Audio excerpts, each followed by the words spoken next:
Should we do a vocal warm-up or something? La la la la la la. Okay. Okay. That was great. Your face was just great when you did that. Hey everybody, I am Jess and I'm so excited to introduce you today to Ruth Levy, who is an amazing singer and songwriter and singing coach. Her company is called Total Singer Support, and she's just so amazing and so inspiring. And let's get the party started. Let's talk. I think she has so much to offer you. Her story is so unique, and yeah. So tell us more about who you are and what you do, Ruth. So, yeah, first of all, I'm thrilled to be doing this. We've been wanting to do this for so long, and I'm so happy to be speaking to you and to your community today.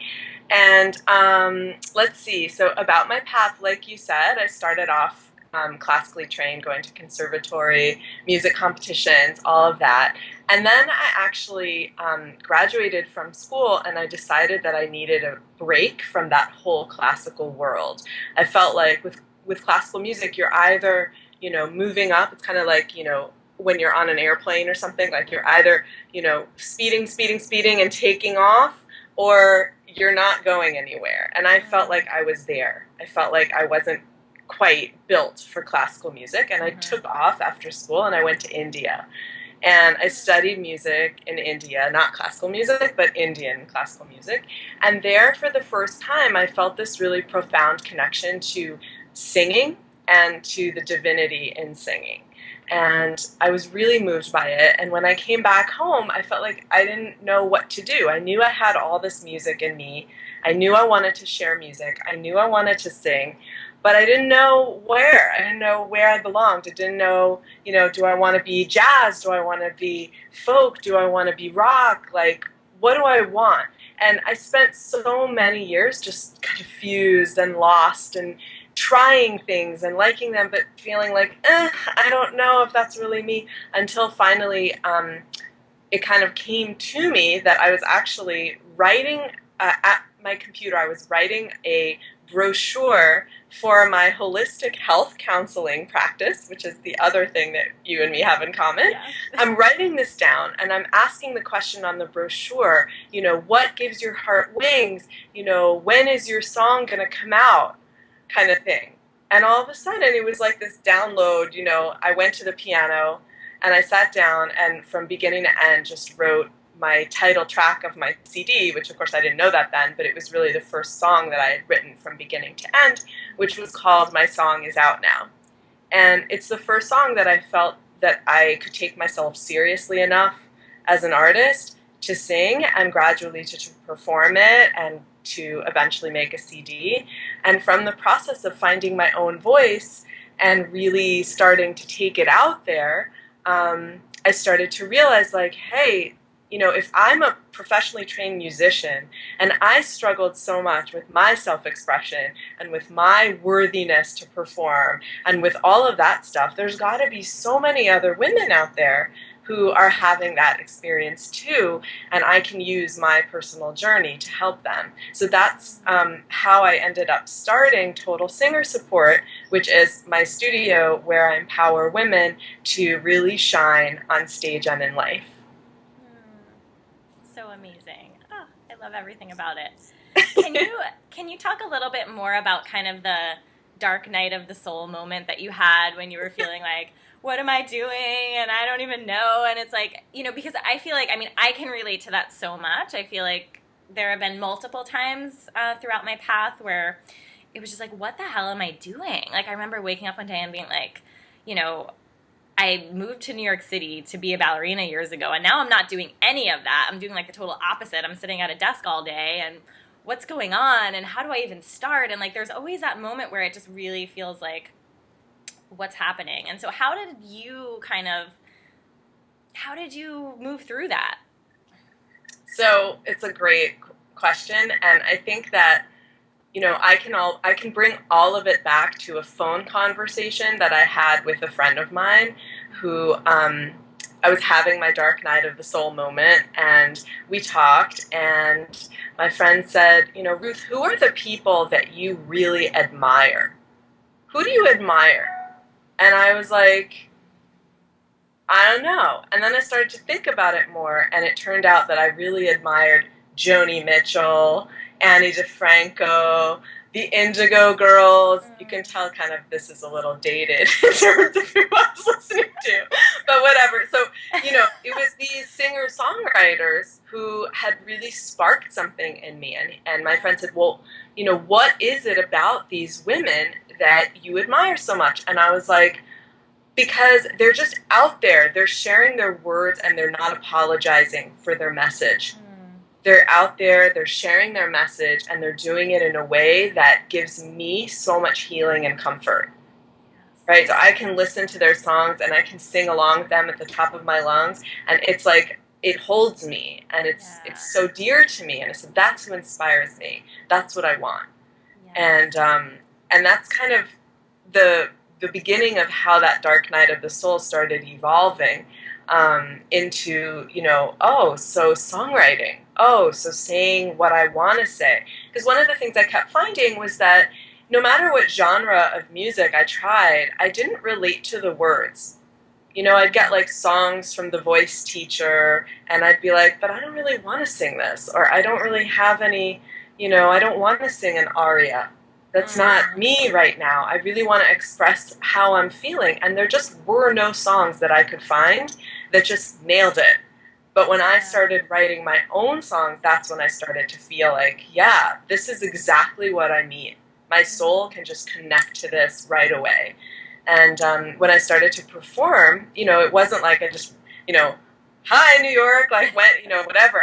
I started off very small and intimate, and then it gradually grew, and I brought a band in and all that. And the dark night of the soul, I feel like, in a way, it sort of is just, it never ends. It just, you know what it is. It doesn't feel like an existential, like, who am I? What am I doing? It's just between artistic projects, or as you're working on something, it becomes this like, like, what do I want from this song? How do I want to express this? Rather than like, what am I doing with my life?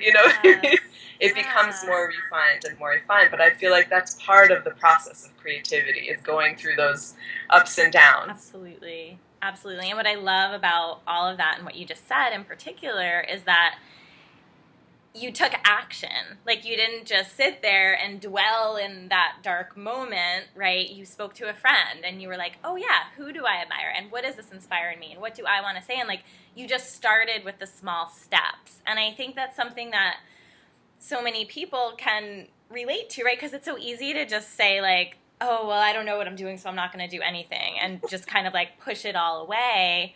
Rather than realizing that creativity, it's not this like grand thing that just comes down on you and it's like, you're an artist and you're meant to do this. Like, we have to each find our way. Exactly. Like, we have to each start with those small steps. Exactly. Yeah. Exactly. And one of the things that I really felt like I longed for the most during that process was to have someone who would really hold a space for me and really champion me and really be like, what is your vision, Ruth? Like, let's look at this. Like, somebody who really cared, about me and my artistic process. And I felt like I wasn't finding that. And that was so part of what I wanted to offer to women. So often voice lessons or just that whole process can become like very judgmental or like cut and dry or cookie cutter, or like, well, this is what you got to do if you want this, or some kind of formula. And I really just was longing for someone to just listen to me and be like, just to believe in me, to trust in me, and to help me build that belief in myself so that I could sit down and write my lyrics and write my melodies and feel like they were worth something, that they were just as worthy as somebody else's. And that's really what I like to offer to women at Total Singer Support, because I just know that without that more personal piece, it can feel really daunting and really lonely and really overwhelming and isolating to try to create just in your own little bubble. That kind of contact and communion really in a sacred way is so profound and so important on the path. Absolutely. I think that's like another one of the myths of being an artist is that it's like, oh, well, you have to do it all on your own and the ideas have to come from you and what you think of and what you create and that's it. And like, you're a failure if you don't make it on your own. When in reality, like, no one really makes it on their own. Like, we need that support, you know? Absolutely. So do. Absolutely. Yeah, it's amazing, and it's definitely, again, another place where I could totally relate to you, and I feel like that's why, like, I'm also so drawn to, once I found my own voice through my dance videos and through kind of going that non-traditional route, it was like, oh yeah, like, and same thing, like, I wish I had had someone along there with me to kind of just nudge me in the right direction. And exactly. I feel like that's not really the model in a classical setting that we had. Like, there was really no model of, like, do you even want this? It was just like, go, go, go, compete, you know, practice 7 hours a day, like, go, go, go. But there was no, like, Ruth, like, what about your soul? Yeah. What about your calling? What about what you're here to do and say? There was always this hierarchy of, like, the classical stuff is up here in importance and everything else is just like, ugh, like, exactly. not important. You know, exactly. And if you do that, it's like, oh, pop music, oh you know. Oh my God, I can't believe you're saying that. It's so funny because at my ballet school, I remember distinctly being like, I told one of my teachers, like, I think I'm going to try a modern class, like, this weekend. And they're like, why would you do that? It was like the literal, like, turning up the nose, like, modern? Why would you do modern dance, you know? And it's like, it was totally looked down upon. And I think that was one of the reasons for me why I kind of just, when I stopped dancing, I stopped dancing because I was like, well, if I'm not going to do ballet anymore, then I guess I'm just not going to dance at all. Otherwise, I'm a failure, you know? Right. Is there a world after the conservatory? And, you know, and then the worst part was seeing that there is many, many worlds outside of it. And those people have been working just as hard at their disciplines and their genres as I've been. And that I would just be a beginner in all of those areas. Yeah. You know, that was also a really daunting part of it, of like jazz or of any of these things of like, oh my God, this is a whole other style here that, totally. You know, will require a lifetime to master as well. Mm-hmm. Absolutely. So what can you say, like, in terms of, like, being a beginner and feeling like you're just getting started, like, are those the kind of people you work with? Or tell us more about, like, how you work with people in total singer support. Awesome. So let's see. So basically, I work with a whole range of women. Some women are coming to me who are already professional, who are, you know, touring with their CD, or they're in the studio, or they're emerging into their professional careers as singers and songwriters. And some of them are auditioning for Broadway, and so that's a whole other group of women that I work with, where we really work on kind of at that level, at that artistic level, making sure that the technique is there, making sure that there's no gaps that need to be smoothed over technically, and then really going deeper into getting those songs the way they want and getting the connection to the song the way they want, and also working around balancing life as an artist, right? How do you balance, like, your life and your artistry? What do you do when you need to set boundaries? What do you need, you know, when you need to communicate better with your band, with your manager, blah, blah.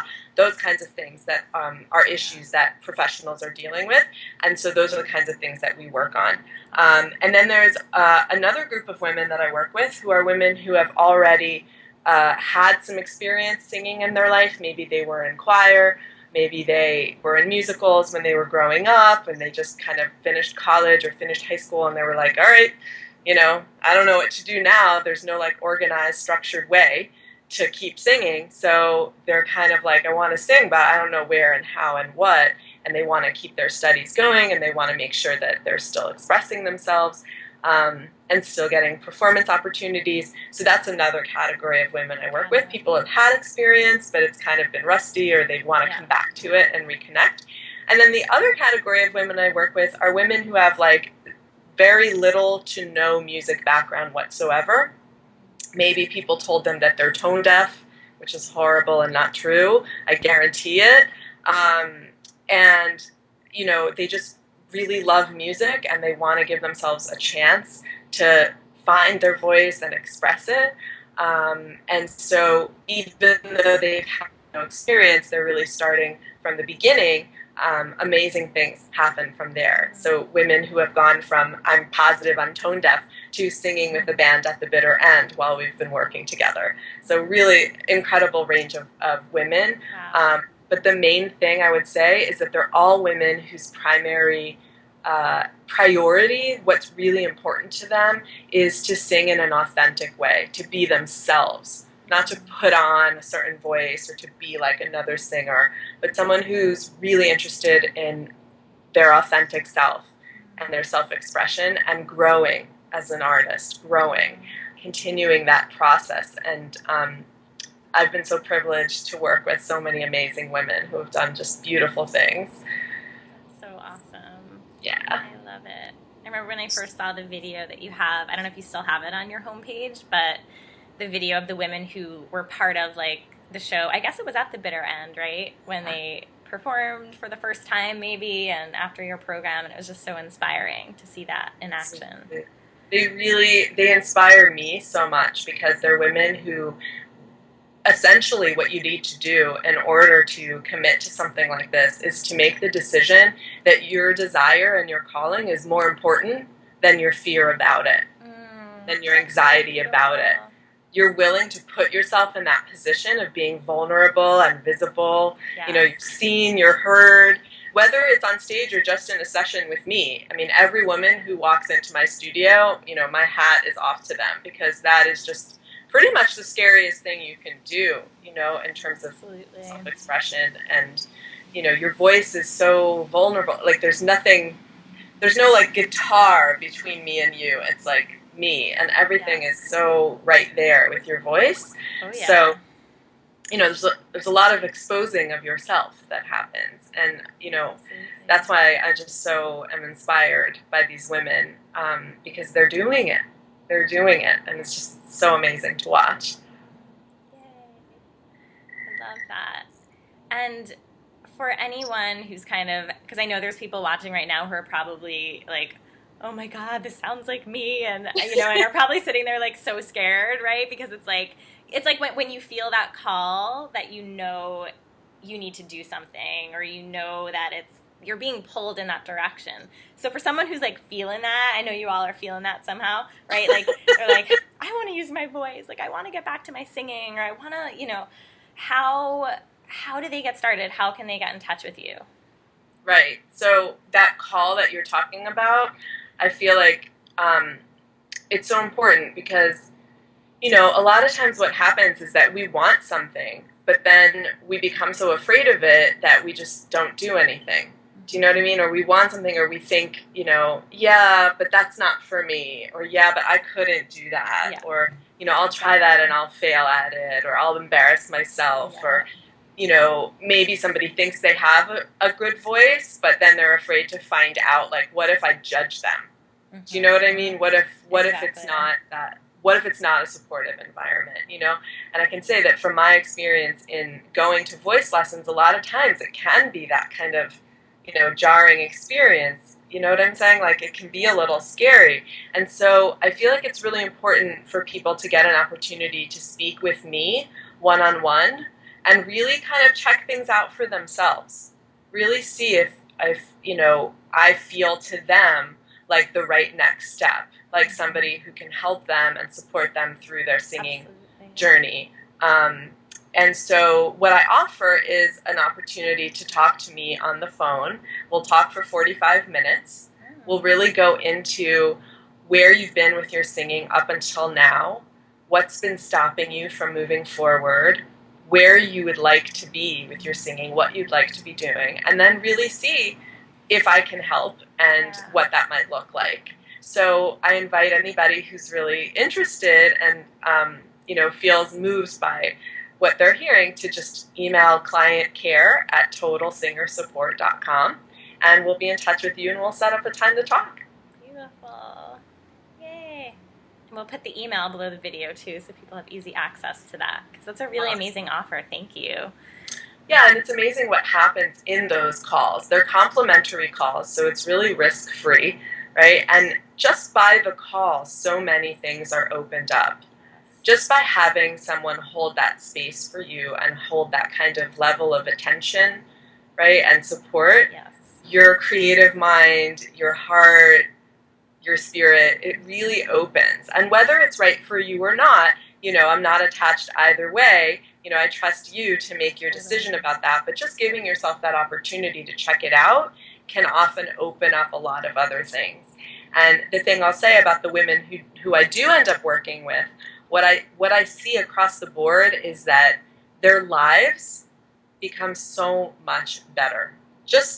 I'm saying, like, their singing improves so much, and, like, I'm saying, and their lives are so much better as a result of discovering their voice, really finding their voice, and feeling empowered to use it.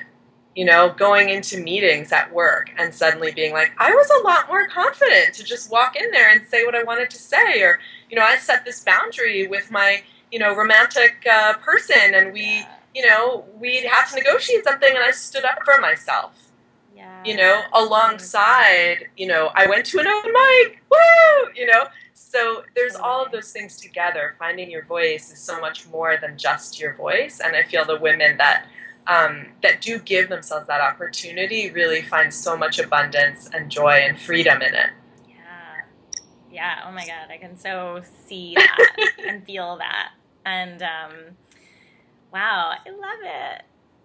I want to do voice stuff with you now. Yay! Yeah, it's so valuable. And I've seen over time how, as a classically trained dancer, I never used my voice when I started. It was just, and I remember years later when I started to get into different kinds of workshops and things that were more alternative in the dance and performance scene, and I had to speak on stage for the first time. It was the scariest thing in the world. And I've gotten more experience with speaking just through the work that I do as a coach, which has been great. And that, I don't know, just to have the opportunity to have someone listen to my voice and guide me in that way is just so priceless. So yeah, it's so great that you mentioned that, because so many times, and I had this too. Growing up in chorus and all of those things, nobody really pays attention to how your voice functions and knows how to help you make it function better. How do you make it sound better? How do you take away the cracks and the breaks and make it smooth and powerful and all of that? How do you control your voice? Usually, in chorus or whatever, they're sing louder. Just sing loud. You don't know how to do that, And so one of the first things we do in my programs is we do a thorough vocal evaluation, and we really look at in detail what's happening in your voice. And then you really, for the first time, for nearly everybody, for the first time, you understand, oh, that's why that's happening in my voice, and this is what I can do about it. And you get specific exercises to help you do that. It's kind of like, both of us went to the same nutrition school. It's kind of like how our teacher used to say, chances are, no matter how educated you are, no one's ever really talked to you about food. Right? And that's kind of how I feel about singing. Chances are, no matter what you've done in your life, no one's ever really sat down and been like, hey, this is what's happening in your voice, and this is why, and this is how you can make it smoother and better and make it easier to sing. And if it's easier and you're not stressing over hitting high notes and, praying that you're going to hit the high note, you're actually having more fun and you're being more expressive in the song. You really, if you're not, your mind can only do one thing. It can't stress about, oh my God, am I going to hit that note, and be present to the actual words and actually, the soul behind what you're saying. So the more you can get rid of all of that, by using a proper technique and everything that's right for you, the more you're expressive and the more you end up moving your audience, and just the better it is overall. Absolutely. Yay, I love it. Well, everybody knows what to do now, so I'm sure you're going to have a lot of calls coming in. TotalSingerSupport.com. That's so great. And I would love to hear from you guys. Yay. And I would love to close with maybe just playing your song briefly. My song is out now, the one that you were talking to, if that's cool with you. Absolutely. We could have a little moment. Let me just. If they want more, they can always get it on iTunes.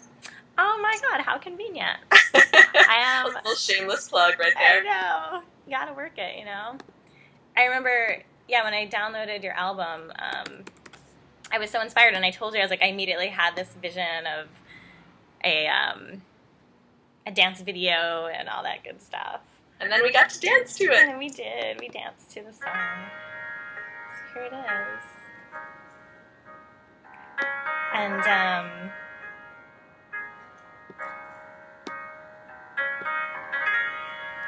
get the lighters out.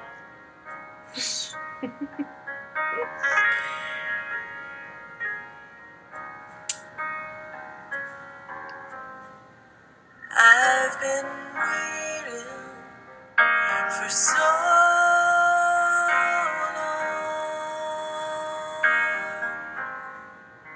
I've been waiting. I know I'm not wrong.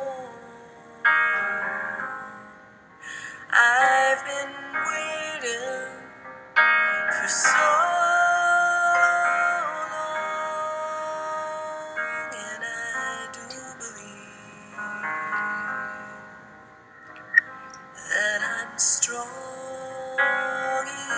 enough now.